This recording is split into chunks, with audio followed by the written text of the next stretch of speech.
Gue nih independen. Jadi kalau gue kasih kritik, objeknya gue pilih, isunya gue pilih, momentumnya gue pilih. Jadi kalau orang bilang, kok lu nggak kritik pada Prabowo ya? Gue tanya balik, kenapa bukan lu yang kritik gitu?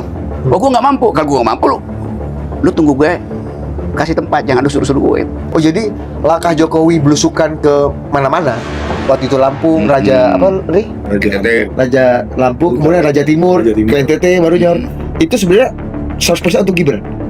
Bukan 100%, 102%. Bagi Pak Jokowi, dia masih banyak kasus. Dan tidak mungkin orang berhenti mempersoalkan itu. Satu-satunya yang bisa membuat dia aman, kalau Gibran jadi presiden. Tagihan politik Jokowi masih akan berlangsung pada Prabowo di 2009. Itu kalau PSI lolos Parliamentary threshold. Dan kelihatannya akan dibikin nggak lolos. Maksudnya? Terlalu berbahaya kalau dia lolos. Pak Jokowi selalu udah siap sedia untuk menundukkan kepala. Buat apa? Buat dapat mahkota sebagai raja itu. Karena gagal jadi Raja Jawa kan. Atau gagal dijadikan raja oleh Bahlil itu. Lo kan yang mau bikin Pak Jokowi Raja Jawa kan Bahlil.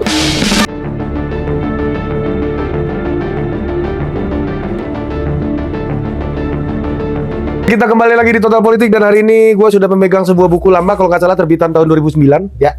2008. 2008. Gue bacain. Nah ini Buku ini dipersembahkan kepada Rahman Toleng. Ia yang berumah dalam politik. Nah makanya di sini kan gue selalu ngomong, Plato bukan berasal dari keluarga yang menerima BLT. Nah kan di buku ini bos. Makanya gue bilang tadi, ada buku ini kata gue kan. Ya mulai aja dari situ masalahnya. Iya kan. Jadi ini penting ini buku ini, menurut gue ini perlu diterbitkan lagi nih Nyor, ya kan? Ya kan? Waktu Plato mulai berfilsafat, dia perlu memastikan bahwa suplai energi untuk hidupnya tidak boleh terputus. Beruntung sang filsuf berasal dari keluarga yang tidak memerlukan BLT. Karena itu filsafat politiknya juga mencerminkan kepentingan kelasnya. Negara harus tersusun dalam pembagian kerja, yaitu bahwa para pemikir hanya berurusan dengan pikirannya sendiri, karena soal konsumsi dan keamanan akan diurus orang lain. Tetapi juga Marx, pemikir yang menyalip filsafat di tikungan politik abad ke-19, bisa bertahan dalam kedinginan pikirannya karena suplai energi yang ia peroleh dari sahabat kapitalisnya Engels. Ya. Jadi politik itu selalu pemikir itu selalu membutuhkan oligarki di sekitarnya. Itu gimana? Dan satu Nyor. Dan satu nih, pemikir dan pengkritik tidak perlu dan tidak harus memberikan solusi atas pikiran dan kritiknya. Ya, itu kenapa? Tadi selalu bilang, Ya, apa solusinya Pak Rocky? Oh, nggak perlu gua. Karena udah ada orang yang harus memikirkan pembagian tugas. Ya, di kan? sini nih menurut gua. Ya karena itu Plato datang dari keluarga kelas atas. Karena itu dia habisin waktunya buat berpikir. Marx juga sebetulnya bukan orang miskin, tapi dia tidak punya pendapatan karena ingin fokus pada filsafat proletarianisme tuh.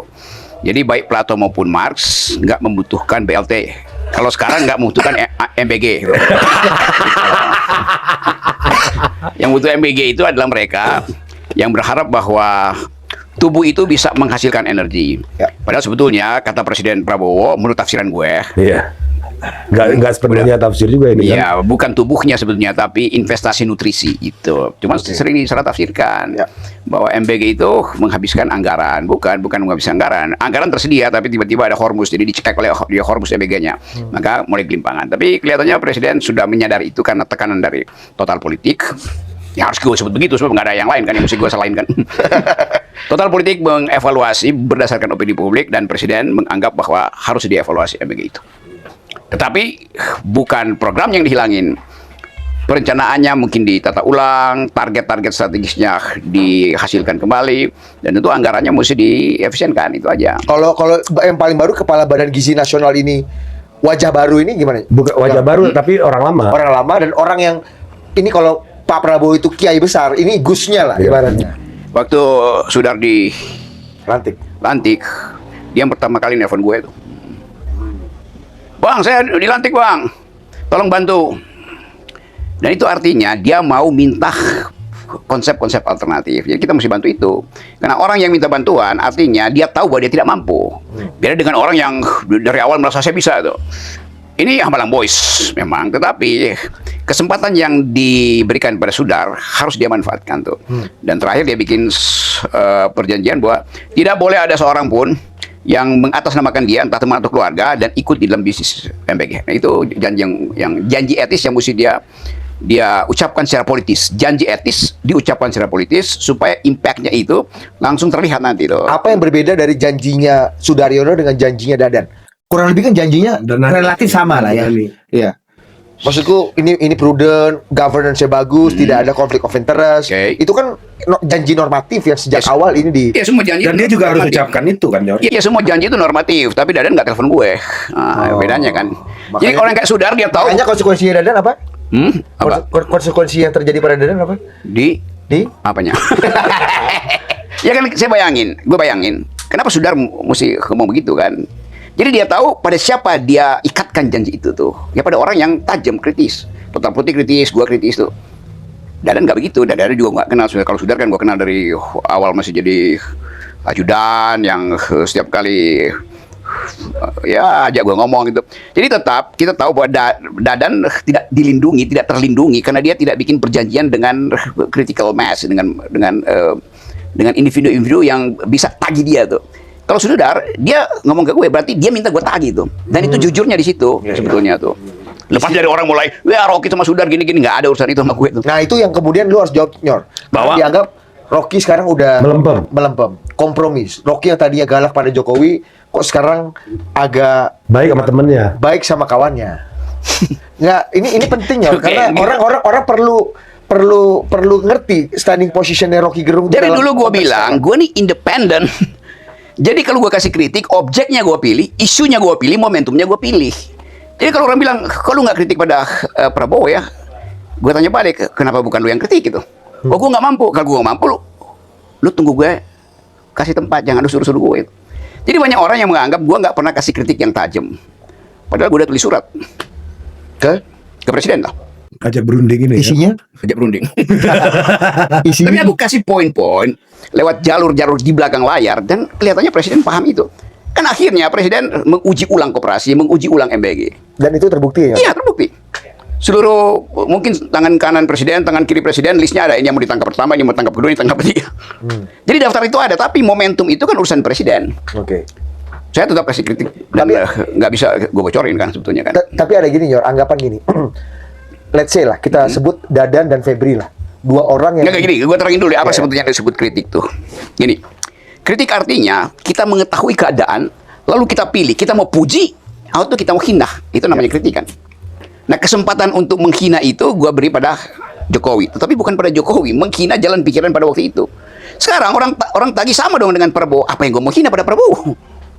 Berarti Anda tidak netral. Justru karena gue netral, kalau gue bilang iya, itu artinya gue disuruh untuk mengkritik, gue untuk memuji itu gue nggak suka itu, karena itu aja cuman orang bodoh yang minta tolong orang lain untuk menyelenggarakan kepentingannya itu.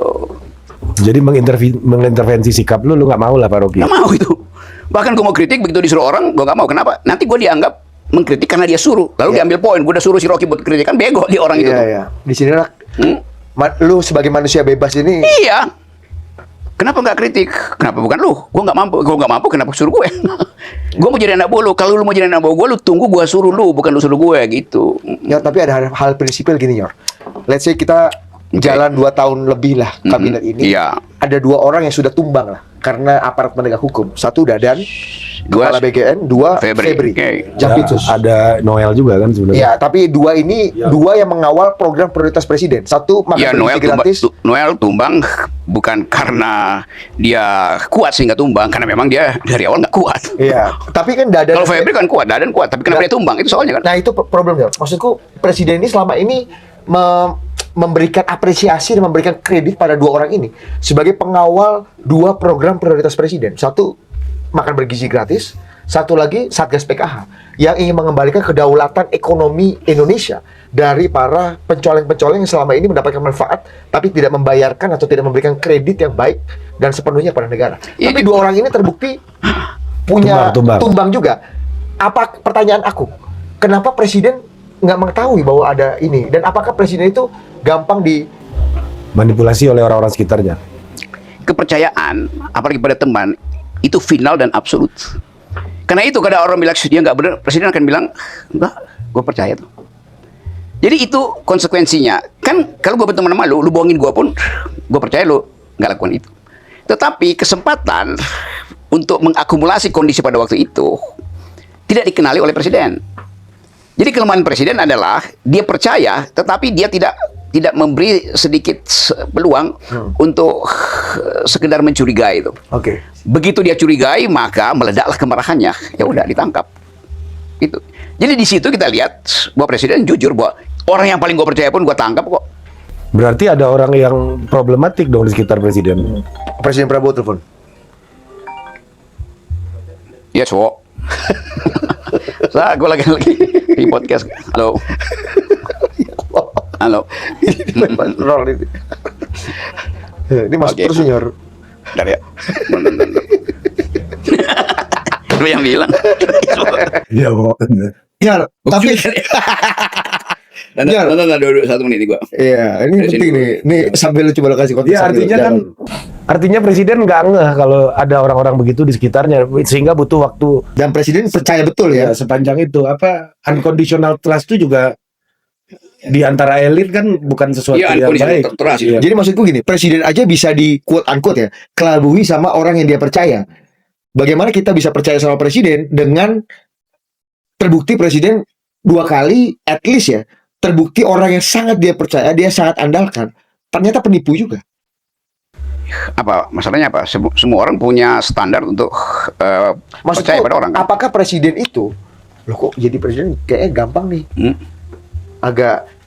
agak mudah di apa bahasa Eli ya? Dimanipulasi, Dikelabui lah. Dikelabui, ya. Yang disebut persahabatan, dia memerlukan batas moral tuh. Batas moral dari persahabatan adalah aku percaya, oleh karena itu aku tidak mungkin mengkhianati basis kepercayaan itu dari segi si pemberi kepercayaan. Tapi belum tentu bagi lawannya yang dia percaya kan. Ya. Karena godaan itu lebih besar daripada keyakinan dia tuh. Jadi bagi dia mungkin dia tafsirkan bahwa gue dikasih kepercayaan, pasti dia nggak akan periksa gue. Kan etiknya begitu. Apalagi kalau itu menyangkut barang yang tiba-tiba ada di depan mata dia yang menggiurkan secara material. Ya. Sebaliknya, orang yang tidak dipercaya, dia justru akan jujur karena ingin menjaga relasi itu tuh. Oh, justru orang yang nggak dipercaya punya eager atau punya keinginan untuk membuktikan lebih Iya, lebih ada besar. eagerness, ada intensi sebetulnya untuk mengatakan, gue tahu gue nggak dipercaya, tapi gue dapat jabatan ini, maka gue akan bikin gue dipercaya gitu. Gua akan buktikan sebaliknya. Yes. Nah dari situ Presiden Prabowo belajar sebetulnya tuh. Dia menganggap bahwa di dalam disiplin militer sekali dipercaya itu yang hukumannya tinggal soal indisipliner tuh. Padahal di dalam politik ya justru orang ingin menghindari disiplin karena ada godaan-godaan kekuasaan.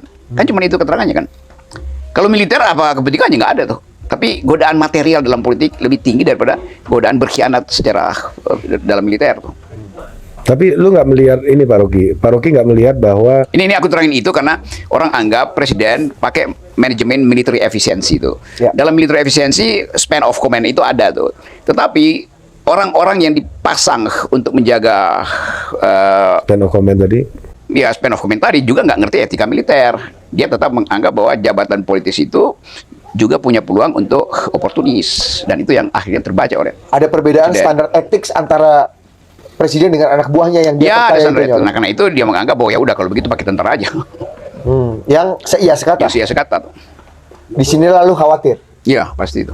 Apa kekhawatirannya? Sama tentara yang punya etika disiplin, etika hierarki di dalam dunia militer, begitu pindah ke dunia sipil, itu ada proposal masuk, surat masuk, segala macam, tekanan politik tuh.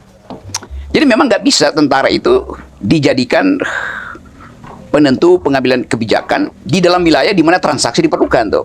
Kalau dia dalam organisasi militer kan nggak ada transaksi tuh. Tetapi memimpin teknokrasi, birokrasi sipil pasti ada transaksi. Nah, di dalam transaksi itu tidak pernah ada ujian ketaatan, kepatuhan seperti di dalam militer. Jadi sebetulnya tentara itu memang disiapkan untuk hanya efektif di dalam sistem yang komando tuh. Di dalam model politik nggak ada komando. Jadi dia pernah diuji untuk teguh pendirian ketika perang, tetapi belum pernah diuji di dalam keadaan damai justru. Dalam keadaan damai kan orang merasa ya anything goes gitu. Kalau gua perlu, gua coba bujuk tuh. Kan nggak mungkin ada bujuk-bujukan di dalam peperangan tuh. Jadi beda habitus menyebabkan nilai etis kemiliteran itu berubah ketika masuk dalam habitat kesipilan itu. Demikian sebaliknya, orang sipil yang biasa transaksi begitu masuk di militer, di dalam sistem militer itu langsung jadi kerupuk tuh. Sama aja tuh. Jadi tidak menjamin juga Bahwa orang militer yang masuk ke dunia transaksi dan sipil itu akan punya nggak bisa tuh, karena begitu lu masuk di situ, ethical command yang sama. ya tidak ada span of command seperti dia ketika dalam militer. Tapi ini nggak bisa diartikan, wah saya udah bekerja loyal ke Pak Prabowo selama ini aja nggak dilindungi. Ya. Dan ini memberikan image yang Iya, pada akhirnya begitu kan. Dan buat apa aku loyal sama presiden itu gitu kan sign buat yang lain juga. Ya bagus juga kan penanda ini ditangkapnya atau tidak dilindunginya orang-orang dekat presiden oleh presiden sendiri, itu menunjukkan bahwa presiden tahu bahwa tanggung jawab itu udah kasih ke lu. Jadi gue udah putus hubungan dengan lu ya. Kendati lu ada temen gue, kendati lu ada dalam etika yang hierarkis itu. bukankah dalam politik itu hal yang tidak biasa, Nyor? Ya sekarang dia ngerti bahwa harus begitu. Kan kalau presiden masih ngotot, dia akan lindungi teman-teman dekat dia. Itu juga sama dengan SBY kan dalam segi tertentu. SBY nggak pernah melindungi anggota-anggota partai dia yang korup. Ketua umum Partai Demokrat aja Iya, dia ditangkap biarkan kan. Ya tapi kan ada orang-orang lain yang menangkap sign itu, yang merasa wah bahaya juga kalau saya loyal amat. Karena aku pun nggak akan dilindungi. Yang loyal banget, yang orangnya 100% aja kayak Dadan segala macam nggak dilindungi. Yang mengawal program prioritas presiden. Karena presiden menganggap jumlah kesalahan lo itu tidak sebanding dengan caci maki yang akan gue dapat dari publik. Kan akhirnya presiden berpikir utilitarian juga. Apalagi dalam keadaan dia dikepung oleh ambisi partai-partai yang pendukung dia kan. Jadi kita mulai lihat begini nih. Presiden setelah 2 tahun, dia paham bahwa dia mesti pilih. Dia loyal di dalam komunitas dia yang adalah orang-orang dekat, ring 1, ring 2, tradisi militer di situ. Atau dia menunjukkan bahwa 2 tahun ke depan gue nggak akan pakai lagi mereka tuh, karena publik tegur gue lewat survei, publik tegur gue lewat influencer tuh.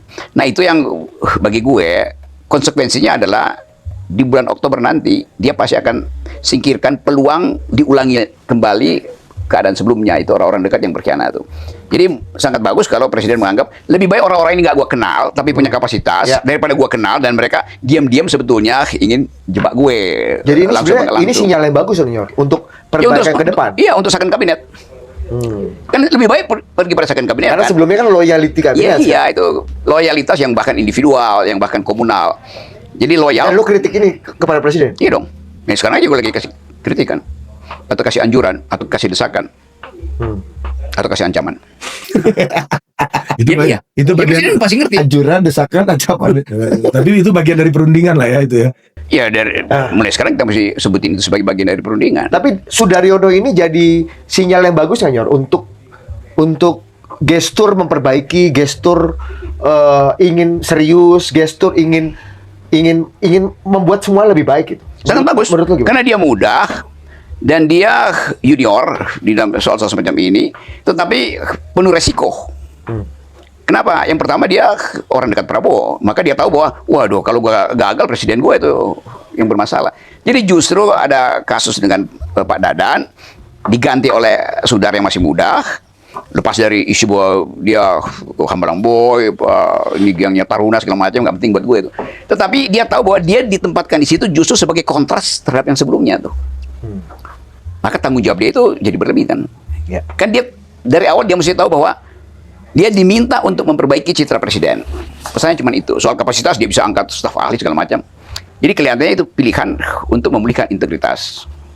Ya, Integritas kabinet atau integritas orang-orang presiden. Karena gini, Nyor, kita tahu survei-survei terbaru yang Ya. sudah rilis ya, baik yang diafirmasi atau tidak diafirmasi. Artinya bukan sudah rilis, yang beredar. Yang beredar, baik Ada yang dirilis atau yang tidak dirilis. ya kan? Tapi beredar. dua-duanya menunjukkan bahwa approval rating presiden itu drop Ya. ke titik yang agak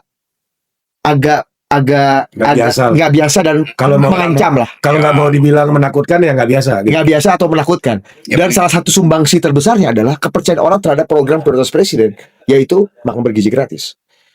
Lu ngelihat misalnya Saiful Mujani, Komdes Merah Putih juga. Komdes Merah Putih juga problem, meskipun belum jalan ya. 51% approval rating presiden di tengah presiden yang terus menggulirkan program-program yang sebenarnya secara narasi itu populis ya. Gini ya, gue Tapi drop approval rating. ya, tapi gue Menurut nggak lu begitu. kesalahannya ada di mana? Sebelum ada kesalahan, gue nggak begitu percaya survei itu. Hah? Karena cross tabulasinya belum diperlihatkan. Yang nggak percaya siapa? Elit kota pasti nggak percaya. Jadi ada bias juga di situ bahwa orang kota selalu menganggap bahwa Kelas menengah ke atas. iya kelas menengah itu menganggap ya itu kan biaya yang buang-buang uang itu. Tetapi buang uang itu bagi kelas menengah beda dengan buang uang yang dianggap rezeki oleh emak-emak di kampung. Kecuali bisa diperlihatkan bahwa secara cross tabulasi 51% itu konsisten di kota dan di desa tuh. Nah, kalau ditanya misalnya lebih baik mana, kalau gua minta supaya data tentang pertanyaan itu dibandingkan di desa dan di kota, satu.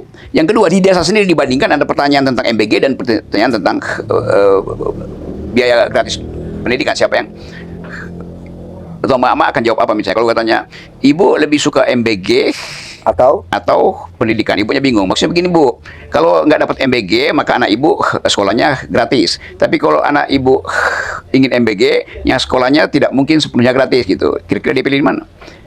Secara intuisi dia akan pilih makan siang bergizi gratis karena bagi dia ini harian. Kan kita mesti baca itu, basis itu kan. Kenapa? Ya pemilik Indonesia itu ada di situ. 9 ya mungkin 80% pemilih Indonesia mereka yang menikmati itu. Dia kan paralel dengan BLT, semua orang pro BLT itu. Walaupun dianggap bahwa BLT itu rasionalitas anggarannya nggak ada alasannya gitu. Pork barrel lah. Ya pork barrel sekarang. Tapi poinnya begini nih. Kalau kita mengerti bahwa impact itu ke 2029 itu berarti pemilih rasional kita lebih tinggi daripada pemilih irasional. Maksud lu Yang sebetulnya konversinya salah. bagus nih untuk Apa? elektoral nih. Konversi elektoralnya Bukan maksimal. Kalau data dari Saiful Mujani ini kita pakai, itu artinya sudah beralih bahwa pemilih rasional lebih banyak dari pemilih irasional. Karena basisnya program. Karena masih program iya, itu. Kalau dulu kan masih etnis, masih afiliasi politik, Sirkus. iya Nah, agama. itu segala yang macam. aku bilang nggak begitu. Sebab apa? Sebab faktanya pemilih Indonesia itu 70% cuma lulusan SMP yang nggak mau mikir tentang relasi antara atau trade off antara pendidikan dan MBG. Bagi dia MBG itu di depan mata tiap hari. Anaknya itu ya mungkin ya terlambat sedikit, tapi yang penting dia nggak merengek kelaparan setiap hari.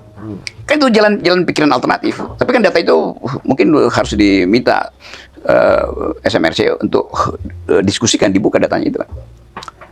Nah, ini yang terbaru nih, Nyor. Ada hal yang rame juga nih, ya kan? Ini gua nggak terlalu paham sebenarnya soal protokoler keistanaan gitu ya. Tapi kemarin sempat heboh tuh soal tempat duduknya Gibran tuh kan.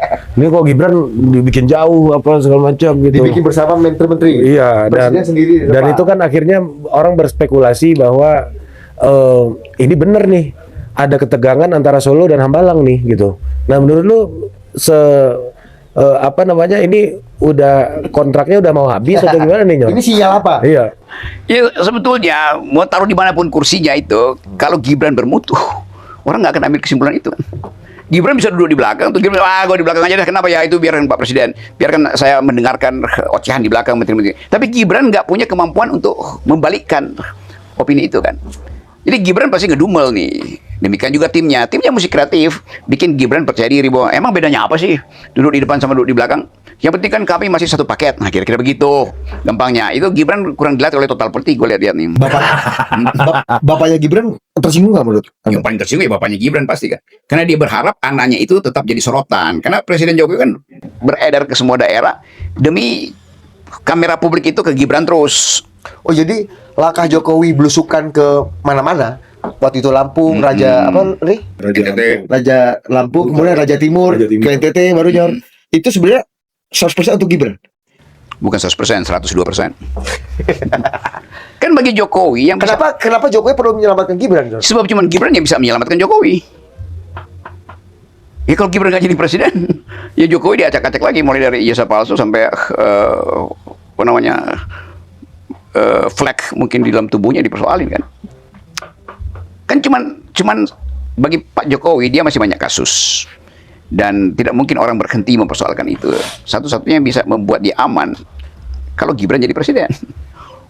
Jadi wapres saja masih dipersoalin. Jadi hanya bila Gibran jadi presiden. Jadi pasti demi itu. Nah, satu waktu mungkin ketika PSI ambang batasnya naik dan sudah signifikan secara politik, perjanjian politik dengan calon presiden 2009 yang pasti adalah Prabowo dibikin lagi kan. Ya mungkin Pak Jokowi bilang ya udah signifikan, maka kami tetap akan mendukung Pak Prabowo untuk masuk di periode kedua. Tapi kan Pak Gibran kemudian ya itu terserah Pak Prabowo. Ya sinyal semacam itu menunjukkan bahwa tagihan politik Jokowi masih akan berlangsung pada Prabowo di 2009. Itu kalau PSI lolos Parliamentary threshold, dan kelihatannya akan dibikin nggak lolos. Maksudnya? Terlalu berbahaya kalau dia lolos. Karena bukan itu membantu Prabowo untuk memperkuat koalisinya. Ya, tapi bagi Prabowo secara psikologis terlalu panjang access baggage dia kalau Gibran masih ada di 2009. Karena dia mesti menghitung opini publik juga nggak ada pada Gibran. Ya memang ada survei selama ini bahwa Pak Jokowi dielulukan di berbagai tempat, tapi Pak Jokowi bukan Gibran. Beda kualitasnya itu. Tapi kalau balik ke pertanyaan Ari tadi, Jo, Bawa apa? dari soal sitting arrangement di peristiwa itu, buat Gibran mungkin Gibran kalau diwawancara media ya itu biasa lah kan, taklimat presiden ya, wapres harus menyesuaikan posisi. Tapi kan buat para pendukung Jokowi, buat para analis politik, ini punya makna yang berbeda gitu. Buat Rocky Gerung itu apakah hanya makna sitting arrangement biasa atau punya makna lain? Enggak, itu sitting arrangement biasa aja. Nggak ada masalah apa-apa di situ kan. Karena kalaupun ada masalah apa-apa, bahwa itu di setting, itu artinya dari awal memang settingan itu sampai 2009. Gitu aja. Tapi ya kalau begituan, ada Presiden Jokowi, kita sebut aja Presiden masih sebagai penghormatan, tetap tersinggung. Kenapa? Ya dikomporin sama buzzer-buzzer Jokowi lah. Kenapa buzzer-buzzer Jokowi harus ngomporin itu, Prof? Bukannya Jokowi dan Prabowo satu Ya, tubuh, supaya Gibran dan Prabowo satu tubuh. Ya, Kenapa buzzer Jokowi agak senewan? Ya, buzzer Jokowi tetap menganggap bahwa sekali Presiden Jokowi menunjukkan taringnya untuk tiba di semua wilayah Indonesia, tidak boleh ada sedikit pun kecelakaan bahkan soal settingan itu. Kan itu kan mengganggu. Bahwa buzzer ini mesti menjelaskan. Nah, beban dia, lu junjungan lu itu udah disingkirkan. Maka dia akan menganggap bahwa itu sengaja dibuat oleh Presiden Prabowo. Dan nggak mungkin Presiden Prabowo melakukan itu di dalam momen ketika dia justru membutuhkan stabilitas tuh. Kesulitan ekonomi, ketidakpercayaan internasional, macam-macam tuh nggak mungkin itu desain Presiden lah. Ya mungkin ada orang istana yang berinisiatif tidak sengaja, kita anggap begitu aja. Nggak sengaja. Nggak sengaja atau ya nggak memang, sengaja untuk memang ada intensi untuk memberikan jarak antara presiden dengan wapres atau presiden dengan Presiden Jokowi. Tidak sengaja untuk mengukur keuntungan gitu, keuntungan dari ketidaksengajaan gitu. Ya sekitar presiden kan jauh semua buat mainkan itu. Siapa yang paling paten di sekitar presiden, Prof? Yang dan punya influence paling paten? Yang kenal sama gue lah. Semuanya kenal Mando. Iya, karena semua kan kenal lama, lu pernah di sini. Iya, tapi nggak semua ingin jadi teman diskusi gue tuh. Yang lain datang sini cuma buat curhat tuh. Misu-misu juga ya, Bro. Tapi gini Pak Rocky, Nyor. kalau kita Ya Pak Rocky, saudara Ari yang Nyor. kebiasaan di kampus dulu panggilnya Pak Rocky. Kalau gue Nyor, Nyor ya kan. ya, Tapi saudara Ari yang akan jadi caleg karena dia udah melangsingkan. 30 kilo Nyor. ya. Buset. Ya udah bisa manjarin ini ntar lagi nih. Kok bau durian ya? Ada yang makan durian ya? Pasti ada. Robert makan durian ya? Tapi gini, Nyor, Gimana? kalau kita lihat ya, salah satu isu yang paling problematik itu ya, ketika orang mengatakan bahwa kan Pak Jokowi berkali-kali mengatakan 2029 Prabowo Gibran lagi, ya kan, dan udah disampaikan 2 periode gitu ya. Dan Pak Prabowo di satu sisi ya sepertinya responnya ya udah kita kerjakan dulu sampai 2029, nanti baru kita Pikirkan lagi. duduk berunding lagi Ya, gitu. normatif. Normatifnya yang kira-kira kayak Ya, gitulah tone-nya kan. Tapi menurut Nyoroki, apakah ucapan normatif Pak Prabowo itu tercermin dari tindakan beliau dan orang-orang sekelilingnya? Tercermin dalam Ya dalam tindakan, Artinya Pak Prabowo sampai 2009. iya, untuk kita bekerja sampai 2029 tanpa ada Penyingkiran. kosak-kusuk politik Iya, atau kita Dan artinya Pak Prabowo pengennya urusan elektoral nanti kita kerja dulu, tapi urus internal menginginkan terpisah. Apa gimana? ya gue ngerti, gue jawab aja. Iya, jadi Pak Prabowo ngomong 2029 kita kerja dulu sampai 2029 baru habis itu duduk. Ya. Apakah omongan itu tercermin dalam tindakan dan kelakuan orang-orang sekitar Pak Prabowo gitu. Ya orang-orang sekitarnya menginginkan hal yang sebaliknya. Karena terlalu lama juga orang-orang itu harus menjawab tiap hari pertanyaan publik. Ini kenapa masih lengket dengan Gibran? Jadi bagi mereka tersiksa juga, tapi Prabowo tidak mungkin mengucapkan bahwa dia menginginkan itu. Jadi karena itu dia mesti secara diplomatis atau mungkin secara normatif mengatakan ya memang kami pasangan sampai 2009 kan. Setelah itu duduk lagi. Ya saya itu bisa duduk lagi di kursi yang berbeda. Tapi apakah Gibran dan Jokowi nggak membantu mendorong Prabowo selamat dan mungkin punya potensi besar? Makanya. Ya, Maksudku, apakah ini nggak dihitung bahwa variabel Jokowi, Junto Gibran itu jadi penyelamat justru kalau diberikan keleluasaan, kebebasan, ekspresi yang mungkin disukai sama Iya tapi publik. Gerindra kan punya survei internal juga untuk melihat apakah itu yang diinginkan publik. Jadi dugaan gue Gerindra punya survei internal yang akhirnya menyadari bahwa publik tidak menginginkan pasangan itu ada lagi di 2029.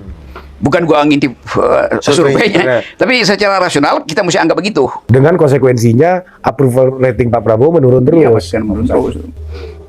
Ya nanti Gerindra bilang kita belum survei. Gua akan bilang kalaupun survei begitu hasilnya. Atau mungkin hal sebaliknya, Nyor. Bahwa Ya survei approval rating Pak Prabowo drop karena Gibran dan Pak Jokowi itu tidak diberikan kesempatan untuk menjadi bagian penting sehingga menyelamatkan rumah besar Prabowo ini. ya kan belakangan.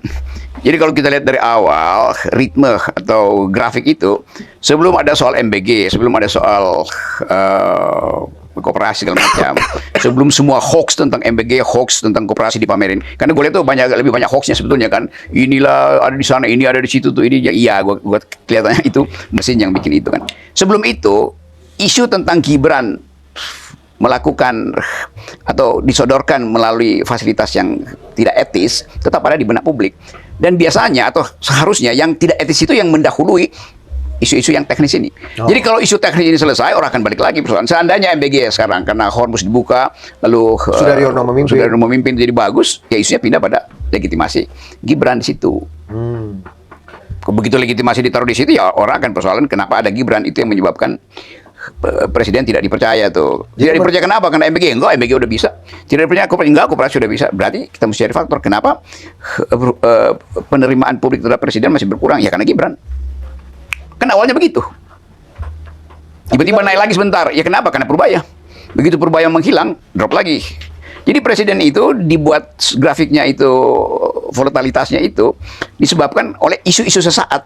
Tapi artinya Pak Rocky mau mengatakan bahwa presiden itu approval ratingnya dependen dong kepada aktor-aktor lain. Ya. Bukan pada aktor, pada isu sesaat itu. Nah isu sesaat itu terkait dengan si aktor, tapi isunya dulu tuh. Dan presiden nggak punya kontrol atas isu-isu sesaat itu. Sekarang dia kenali itu, karena itu dia mulai ganti orang-orang yang menyebabkan isu sesaat itu jadi mainan publik. Misalnya? Ya soal MBG lah, soal koperasi itu.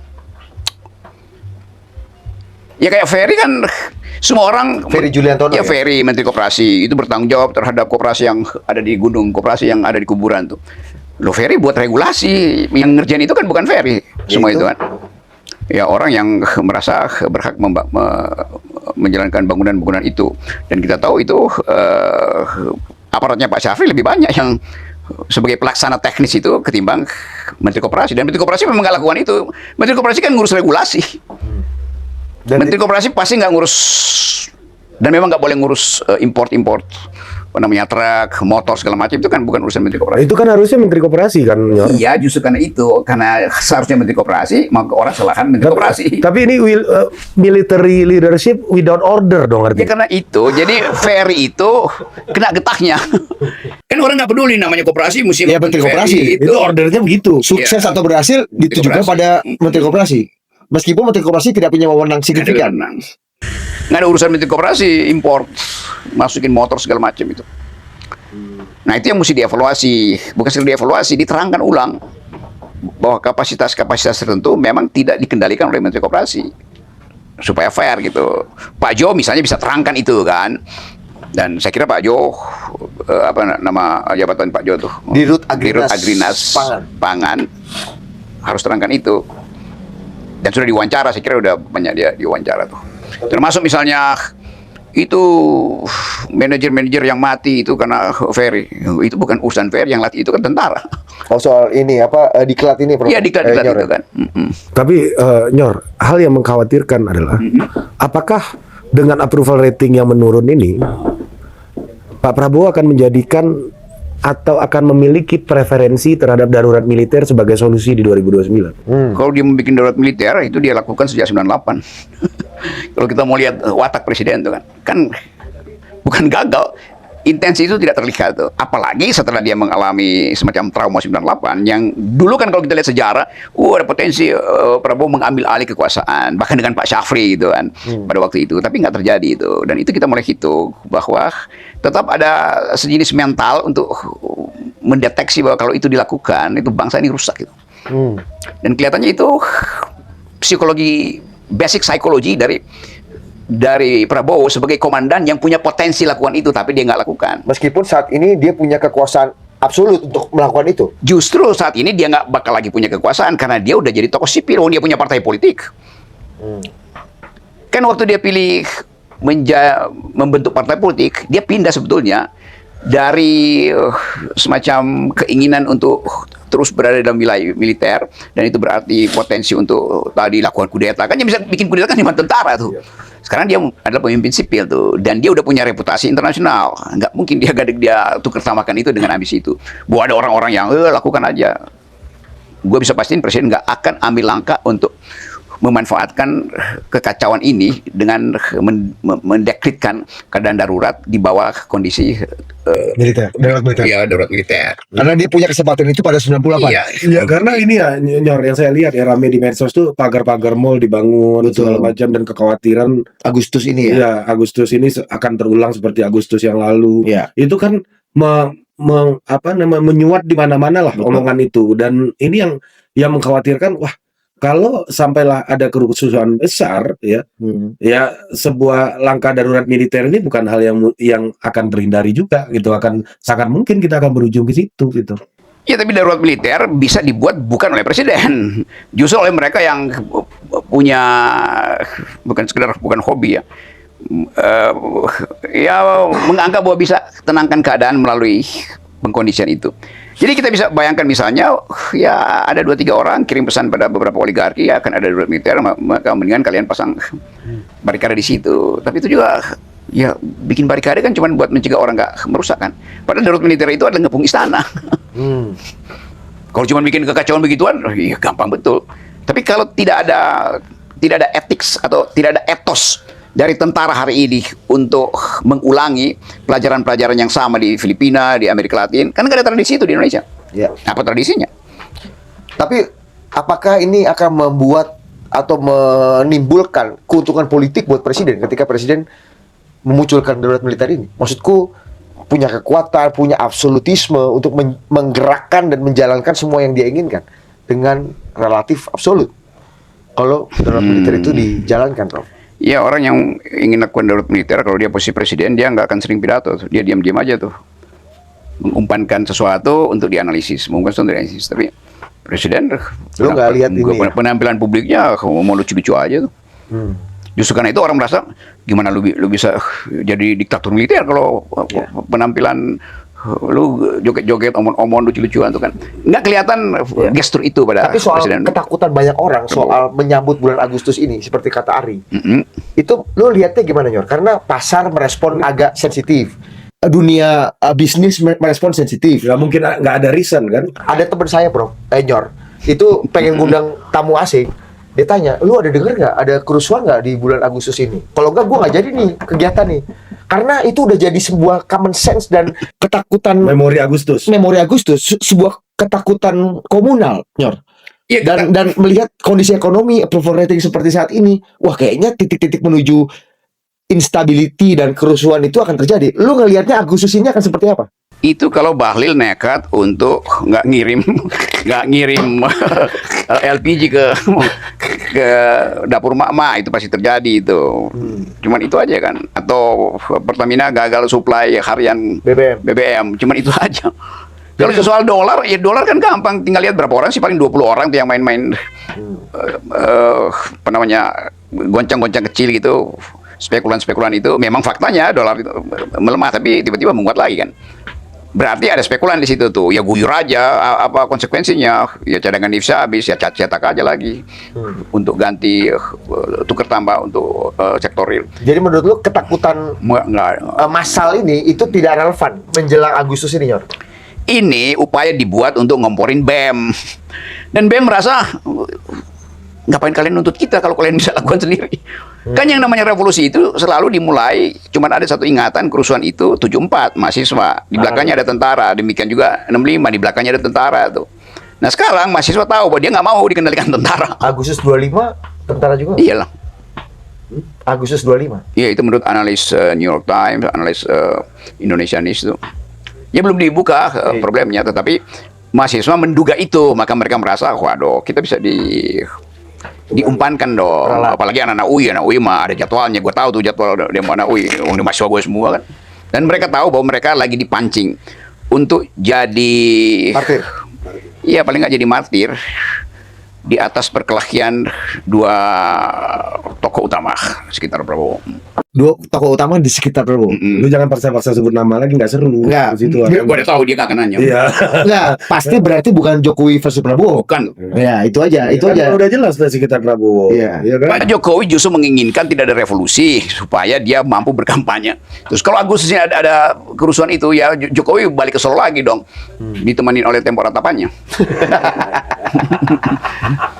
Justru Pak Jokowi ingin keluar dari tempo ratapan, karena itu nggak mungkin Pak Jokowi yang punya intensi untuk nyari gara-gara, ya rugi buat beliau gitu. Tidak menguntungkan buat beliau ya. Karena olahraganya itu kan Jor kan. Elektoral ini. Iya. Esport kan, elektoral sport. Karena Pak Jokowi selalu udah siap sedia untuk menundukkan kepala. Buat apa? Buat dapat mahkota sebagai raja itu. Karena gagal jadi raja Jawa kan. Atau gagal dijadikan raja oleh Bahlil itu. Lo kan yang mau bikin Pak Jokowi raja Jawa kan Nah, Bahlil. tapi apa intensi Pak Jokowi? Kacau banget dia orang. Kacau banget. Nah, tapi pertanyaan gua nih. Main Bahlil. Kanda. Tapi Pak Jokowi udah presiden 2 kali. Iya. Putranya sudah jadi Wapres. Artinya Siapa? secara Putranya elektoral siapa? Mas Gibran. Pangeran Timur ini. Pangeran Timur, Karena dia Raja Bapak Timur. Raja Timur. Artinya secara elektoral dia kan landslide. Iya. Tidak pernah kalah. Apa intensinya untuk tetap jadi raja? Ketika semua hal udah dia dapat gitu, Nyor. Ada yang belum bikin Presiden Jokowi itu aman. Soal kasus-kasus. Ya kan kasusnya bukan cuma soal ijazah, soal kasus KPPU apa, soal kasus KPU segala macam, soal parco kan banyak kasus kan. Jadi justru dengan kehadiran Presiden Jokowi yang makin lama makin intensif, orang ambil kesimpulan Jokowi ingin bermain politik lagi, padahal dia udah berjanji nggak mau lagi kan. Kalau dia ingin bermain politik, cuma satu tujuannya, jadikan Gibran presiden. Kenapa mesti Gibran presiden? Hanya Gibran yang bisa melindungi kasus-kasus Jokowi. Jadi kesimpulan itu nggak bisa dibatalkan dengan asumsi yang lain, hanya itu asumsinya tuh. Atau paling nggak hipotesanya begitu. Coba. Iya, tapi Nah, gua putar-putar dikit dulu ya sebelum Iya. kesimpulannya. ya, ya, apa namanya? Gimana, Ri? Intensitas Pak Jokowi yang meningkat itu Berlebihan bukan meningkat, berlebihan itu. Iya. Berlebihan Ya ya. karena CEO apa namanya, bukan CEO yang ngatur-ngatur itu. Apa? Ya, IO. IO-nya udah ada di NTT, besok pindah ke Sumatera, segala macam. Artinya uangnya udah turun. Jadi sayang kalau nggak dipakai eventnya. Budi Ari temen lu terlibat nggak? Munces. Budi kan orang yang sangat tenang kan dalam menghadapi semua keadaan. Ya, dia teman gue. Tapi dia manggil gue Prof melulu kan. Tapi gini Nyor, ini apakah intensitas Pak Jokowi ini mengakibatkan jaraknya makin jauh ke Hambalang atau Ya. Makin jauh pasti. Karena bergaining ke Hambalang? nggak gini. Atau maksudnya membuat Nggak. Hambalang semakin Minta bargaining, tergantung gitu. sama Solo, Tempo Ratapan. Nah kita mesti anggap ada background belief-nya, ada kepercayaan awal di belakang peristiwa ini bahwa Prabowo akan mensuplai energi pada Pak Jokowi. Bahkan mereka yang menghina-hina Pak Jokowi dihalangi oleh Presiden. Hidup Jokowi segala macam. Dan itu yang justru tidak dirasakan kemajuannya oleh Pak Jokowi. Jadi suplai energi dari Hambalang tidak dirasakan impact-nya di Solo. Karena itu Solo membangun pusat energi sendiri. Gitu aja, logiknya simpel itu aja. Kenapa bisa nggak sampai suplai energi? Exactly. Dan kenapa Hambala nggak mau berbagi energi Iya, pada Solo ini? kan nggak susah-susah amat. Iya, berbagi lah. Kan presiden loh ini, Iya. unlimited power, unlimited resource, Ya, tanya. unlimited information, tapi masa sih berbagi nomicsnya nggak ada gitu. Iya, kan Ini serakah nomics bukan Iya. Nyor, ya kan? semua mau dikuasai sendiri Iya, kan. heeh. Surat udah dikirim, tukang posnya nggak nyampein. Gini.